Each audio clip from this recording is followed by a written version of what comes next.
there's nothing like cracking that cellophane and pulling that record out. It just smells great.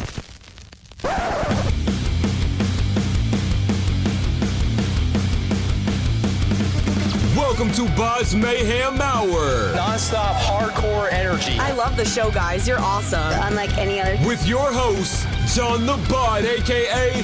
the Bod Father. Man, this stuff rocks. Okay, hi, I'm Jimmy from EyeHateGod and Down, and you're listening to BODS Mayhem Hour, live. The views and opinions of the guest do not necessarily reflect the views and opinions of BODS Mayhem Radio Network, its staff, affiliates, or sponsors. Parental discretion is advised. Welcome to BODS Mayhem Radio Network.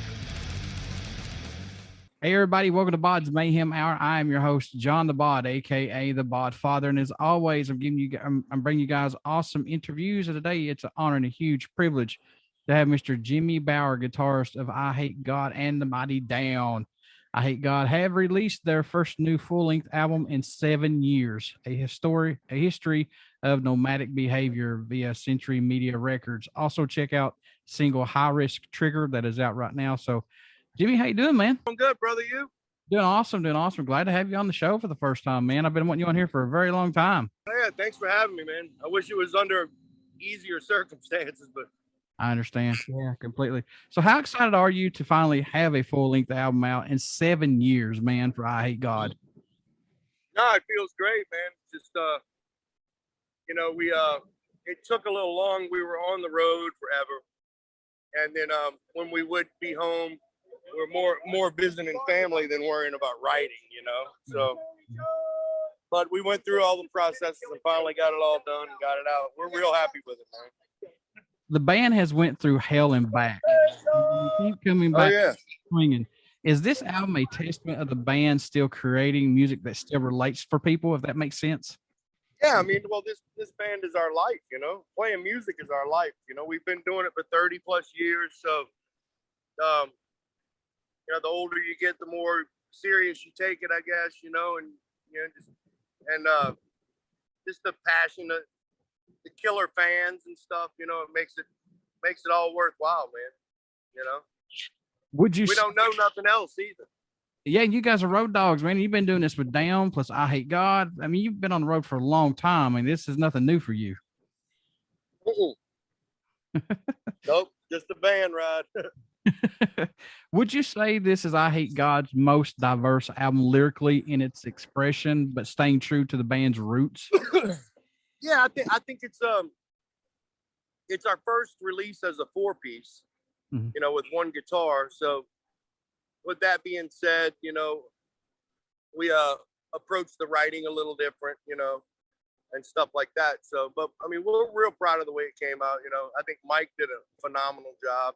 It's all good, man. What's impressed or excited you the most about making this album, if anything, Jimmy? What sticks out the most for you personally, possibly, if anything? I mean, for me, being the only guitar player, so having to make that wall of noise on my own, it's just different in the studio, because usually there would be Brian there, and he would do his tracks, and then or I'd do mine or whatever. And once you put both of our tracks together, it was really heavy. So yeah, it was a little different doing it, without Brian, this time. So. And I know you're no stranger to playing guitar or any type of riffs like that, but I mean, did you like doing this though, to be the only guitarist like this, to feel more guitar into these albums?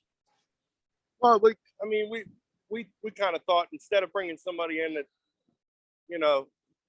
let's just keep it a 4-piece, and it's something that took a while for us to get used to, and that's why we were touring so much, and it started coming together finally, So yeah, it's nice to fucking finally,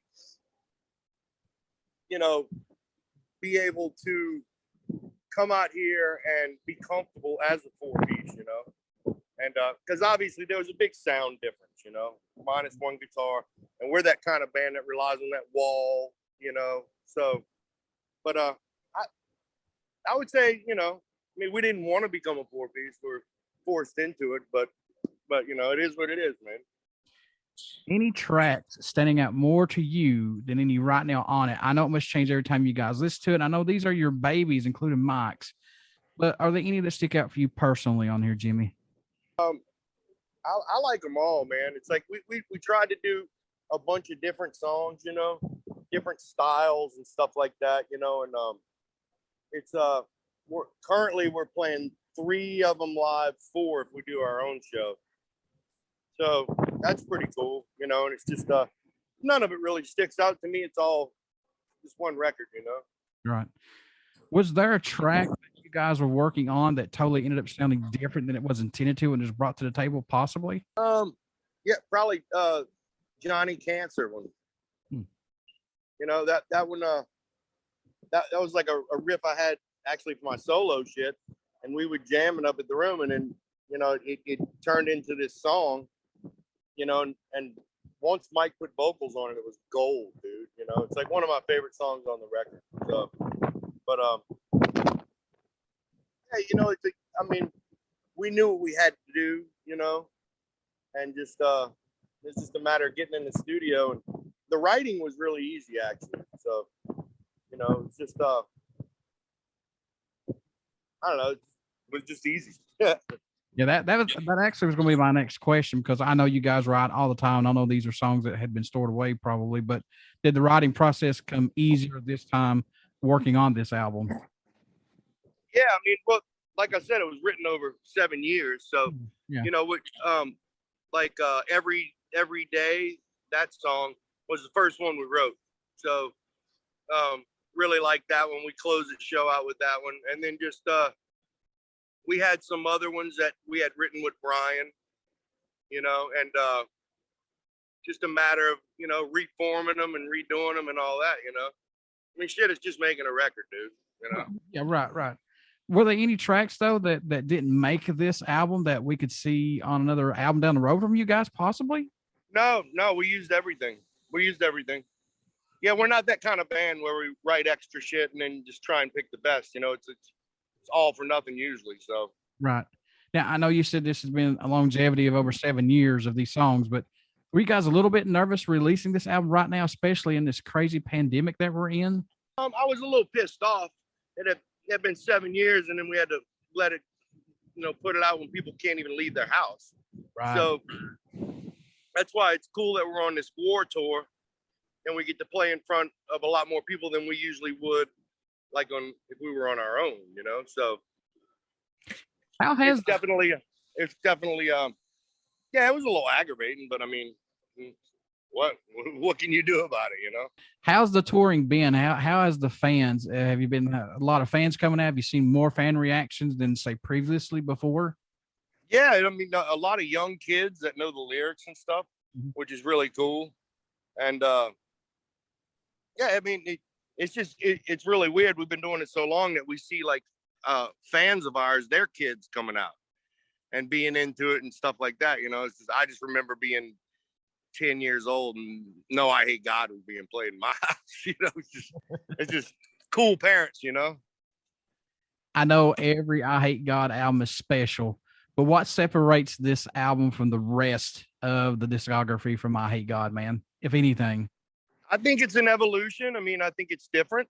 It's definitely different, but it sounds like us, you know. And it's like, I mean, when we finished it and listened to it, you know, we're like, well, some people are probably going to think it sucks, you know, and some people might not like it, but there will be people that will like it. And we write records for ourselves anyway. I hate to say that, but, you know.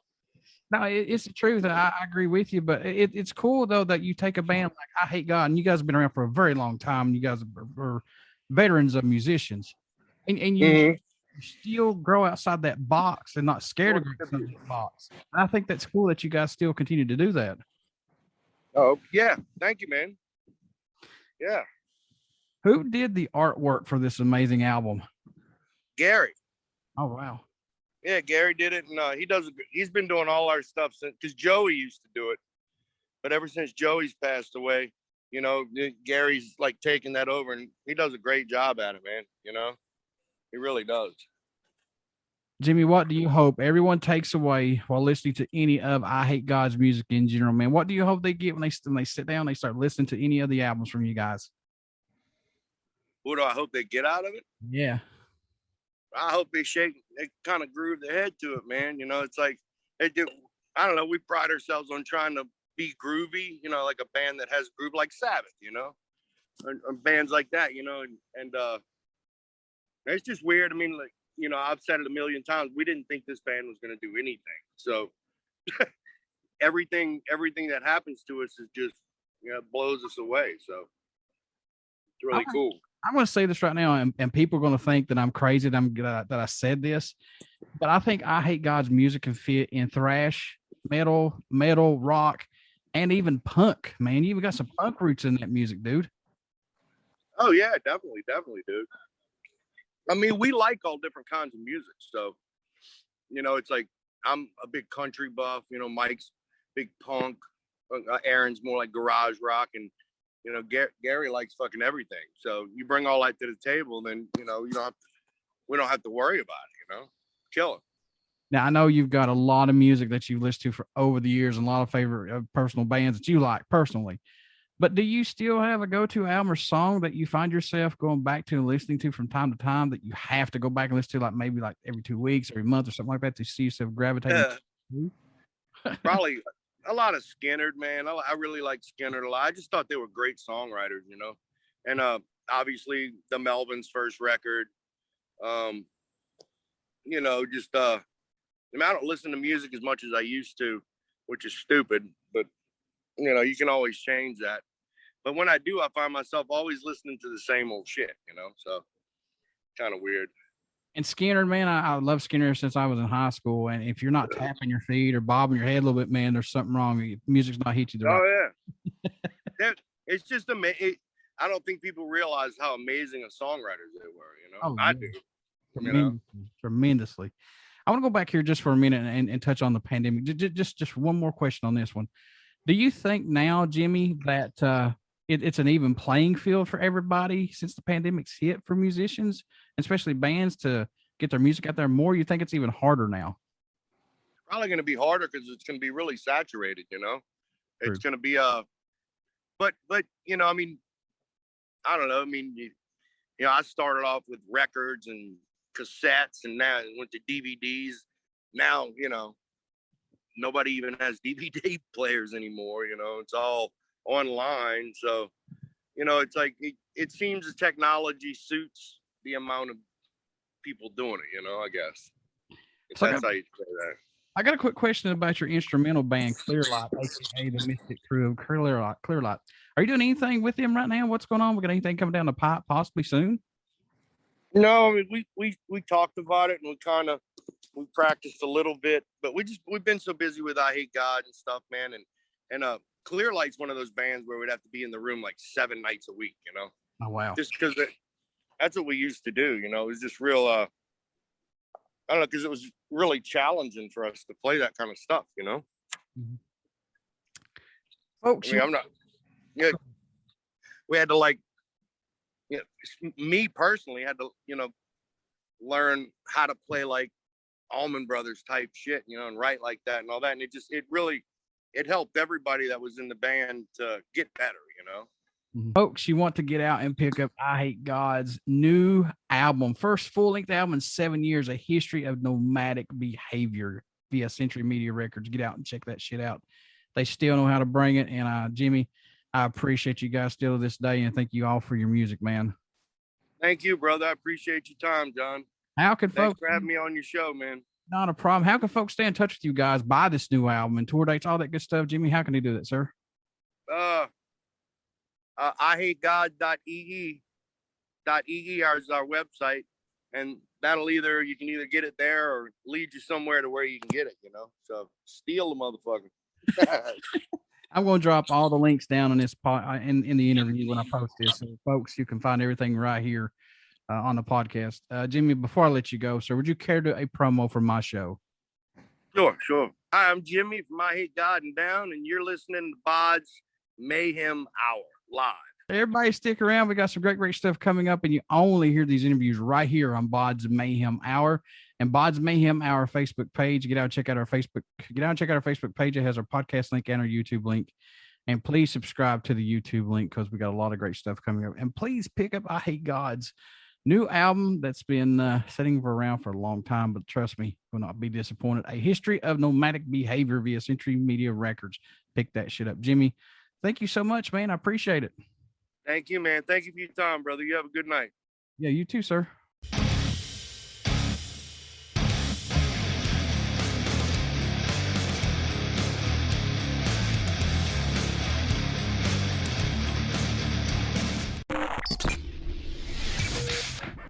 You're listening to BODS Mayhem Hour.